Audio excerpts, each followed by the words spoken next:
Your Excellency, the President of the Republic of Kenya, Uhuru Muigai Kenyatta, the First Lady, Margaret Kenyatta, the Deputy President of the Republic of Kenya, Samai Ala Bruto, former President Mwai Kibaki, the Right Honorable and former Prime Minister Raila Amolo Odinga,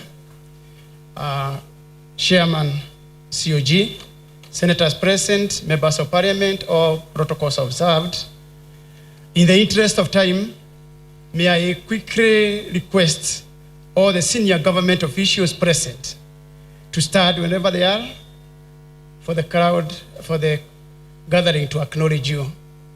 Monarchs, today we have also with us CS Wamarwa, who came all the way from Kitale yesterday, spent his night here.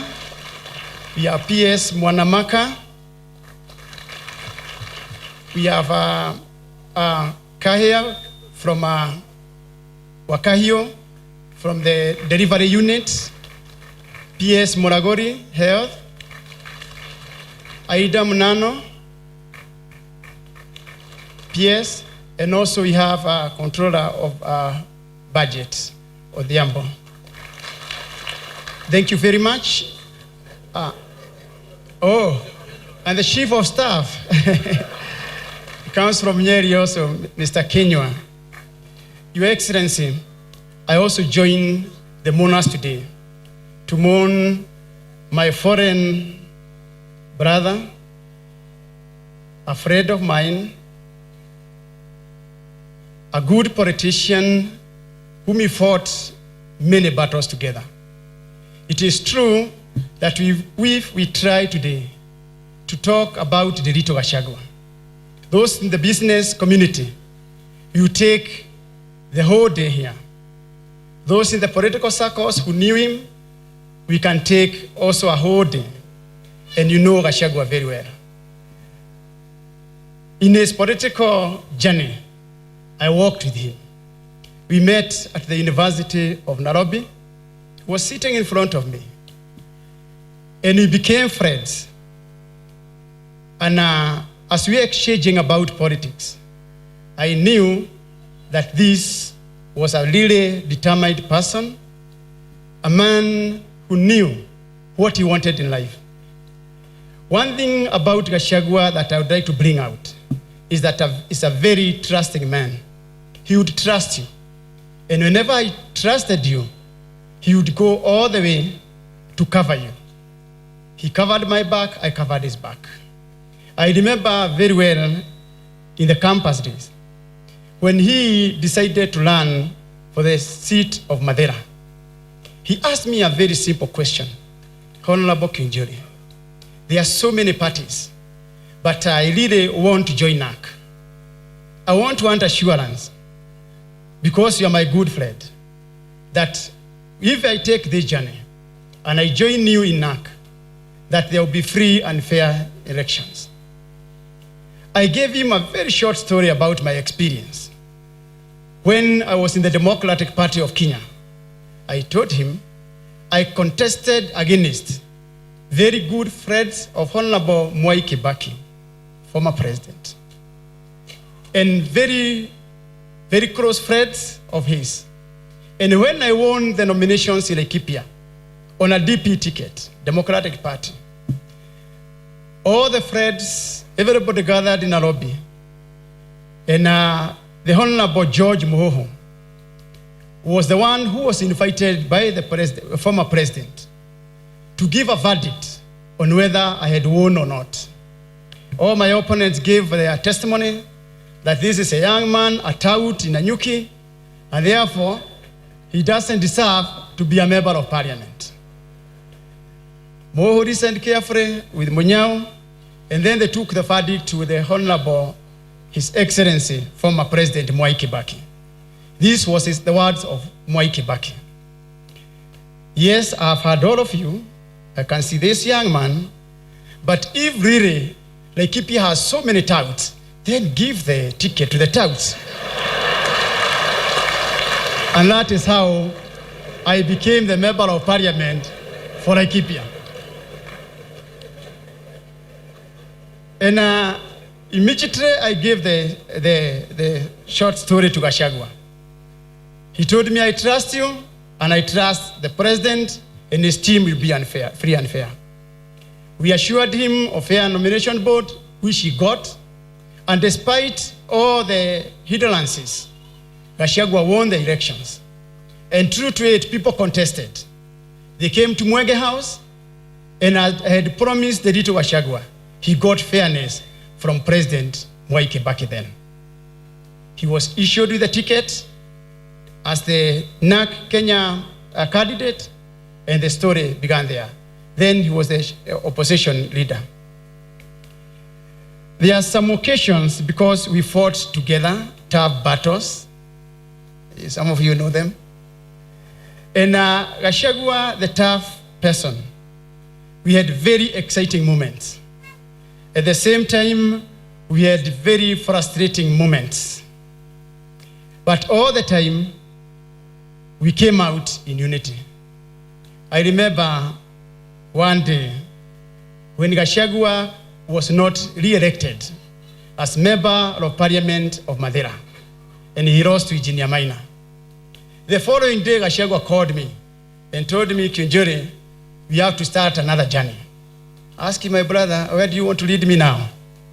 He told me, you remember you had a party called GNU that we kept somewhere. Let us revive it. We revived GNU. And Gachagua worked for it. We didn't have an office. He told me, no problem. We shall go to my boardroom, Olive Gardens, that will be our office. And true to it, for 5 years, that was our office. But the most interesting times came when one day, me and our friend Gachagua decided to feud candidates in Nyeri against PNU. I asked him, are you sure of the venture? He said, no, let's try it. Now he raised his finger. He took it, yeah. Then we tried. Little did we know that the president then will have interest to come to Nyeri. All the way I never known Gachagua to be scared of anything. Because by the end of the day, when we are in campus together, we were in that year. And you know, His Excellency Mwai Kibaki was paying my school fee, my college fee. Your Excellency, you still have a balance of 1 year I've never cleared.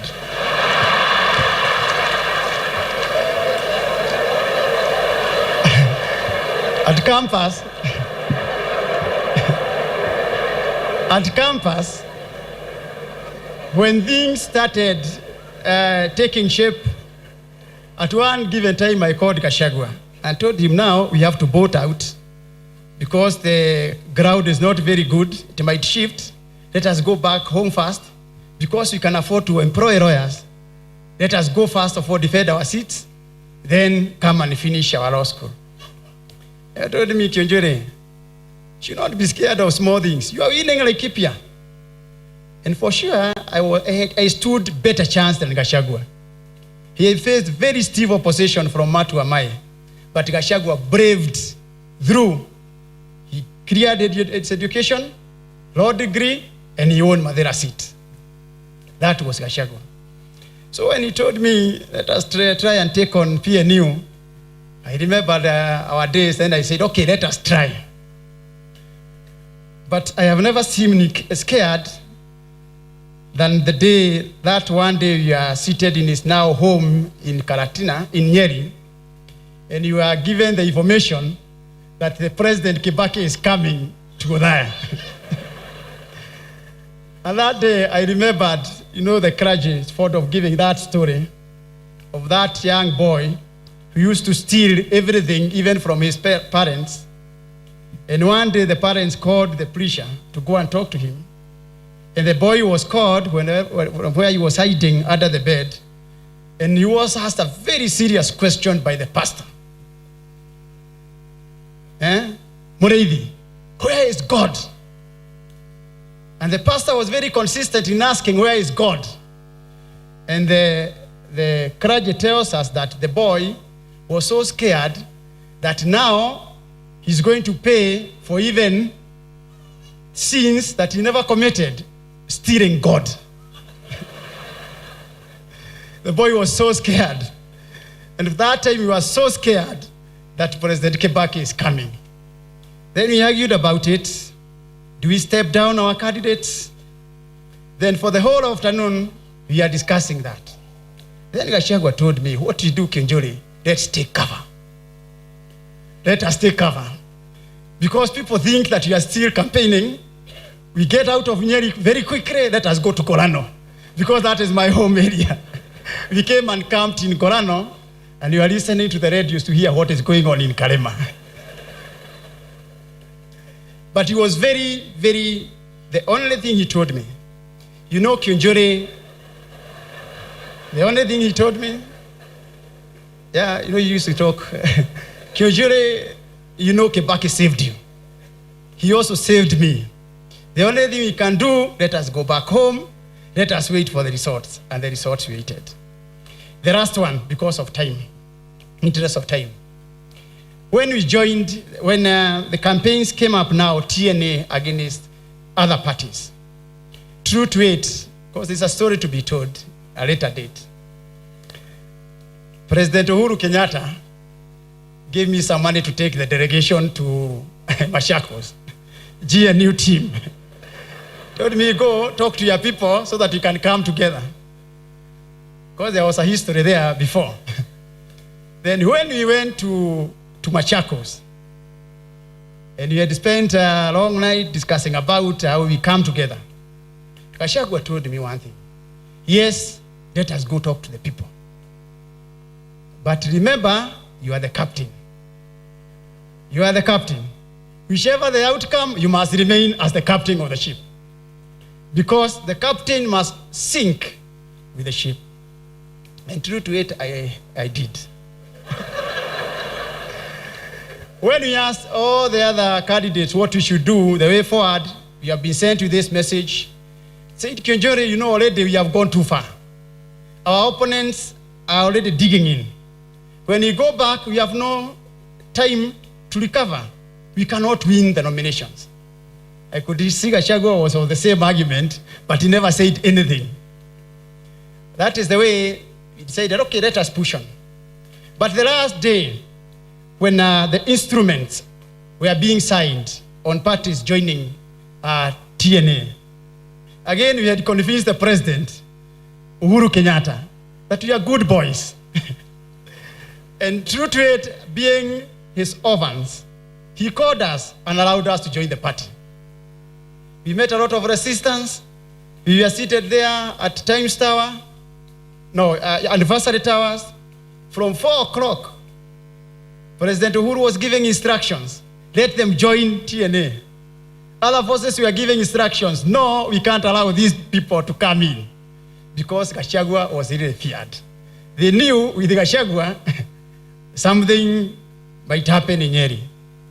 And therefore, up to 12 o'clock, Gachagua was seated at Anniversary Towers for him to be allowed to sign the instrument.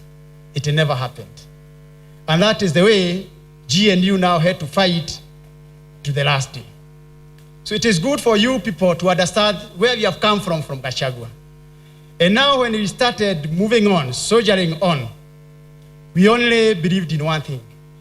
That yes, we have a good party, but equally we had our brother, whom we had to make sure that we don't injure anything to do with this party. We fought alongside. Even the last day I believed I'm winning Laikipia. The last 1 week until some helicopters passed by there, written TNA. And definitely you know what happened there. Thank you, Excellency, you never said anything. You just kept quiet. You, Deputy President, I think you said something. Although the Deputy President and the President, we had a date one time, long time ago, when they visited Laikipia with Honorable Raila Odinga. And something happened there, and later on I paid for it. And they were good friends. Anyway, we have come that long together. Your Excellency, the people of Nyeri asked me to say thank you to you. They are so grateful that despite you knowing that Gachagua was ailing, at his hospital bed, you appointed him to be the leader of Jubilee Party in Nyeri. You trusted him that much. They will never forget that. His Excellency knew the conditions of Dr. Gachagua, but he could not betray his friend. We have come from far. We have political history together. It is good always to cover your brother's back, much as it's good for him to cover your back. May I take this opportunity, and before I do this, before I invite Raila Odinga, I was seated with him here. I was trying to interpret for him some Kikuyu words, which are only recite to him. I was balancing on what to tell him. You know, whenever you want to excite these people, you have to tell them about you.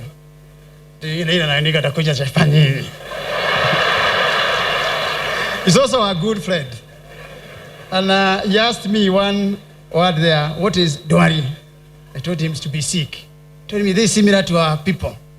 You also have one called Dwara. Meaning, a delicate thing.